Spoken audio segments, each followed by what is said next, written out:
Don Rickles was famous for roasting everyone, but those closest to him always insisted there was a clear difference between playful insult and genuine dislike. Known as the undisputed master of insult comedy, Rickles built an entire career on cutting remarks delivered with a grin and impeccable timing. Audiences laughed because they understood the rules. Nobody was safe, and nobody was meant to be truly wounded.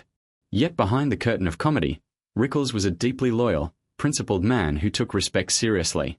That is why, when insiders say Don Rickles truly hated one person more than anyone else, it carries far more weight than a typical Hollywood feud. Unlike his on-stage persona, Rickles did not hold grudges lightly. When he felt betrayed, disrespected, or undermined, the warmth vanished completely. According to longtime friends and fellow comedians, there was one individual, never publicly named by Rickles, who crossed a line that could not be laughed away. This person allegedly attempted to exploit Rickles' reputation, taking credit, spreading rumors, or using Rickles' name for personal gain. For a man who valued authenticity above all else, this was unforgivable. Rickles believed comedy was earned through years of struggle, not shortcuts, and anyone who violated that code lost his respect permanently. Unlike many celebrities who air grievances publicly, Rickles chose silence. He never addressed the conflict directly in interviews, never mocked the person on stage, and never offered clues beyond a noticeable coldness whenever the name was mentioned privately. This silence was telling. Friends noted that Rickles' refusal to joke about someone was the clearest sign of genuine hatred. Humor was his language of affection. Withholding it was his ultimate punishment.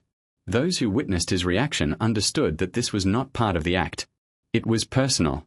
Rickles' hatred was not loud or dramatic. It was final. He simply erased people from his world.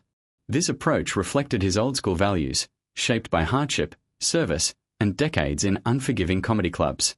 Respect, once broken, could not be repaired. The irony is that Rickles' legacy is built on insults, yet the deepest insult he could deliver was indifference. In an industry full of rivalries, he stood out because it was rooted not in ego, but in principle. He did not hate competition, he hated dishonesty. He did not hate criticism, he hated exploitation. Over the years, speculation grew among fans and comedians alike about who this person was, but Rickles took the truth with him. That choice preserved his dignity and reinforced the idea that not everything needs to be public to be real. Don Rickles' hatred, rare as it was, revealed more about his character than his comedy ever could. It showed that beneath the sharp tongue was a man with firm boundaries, unwavering loyalty, and zero tolerance for betrayal. In the end, the fact that he never named the person speaks volumes. For Don Rickles, some lines, once crossed, ended the joke forever.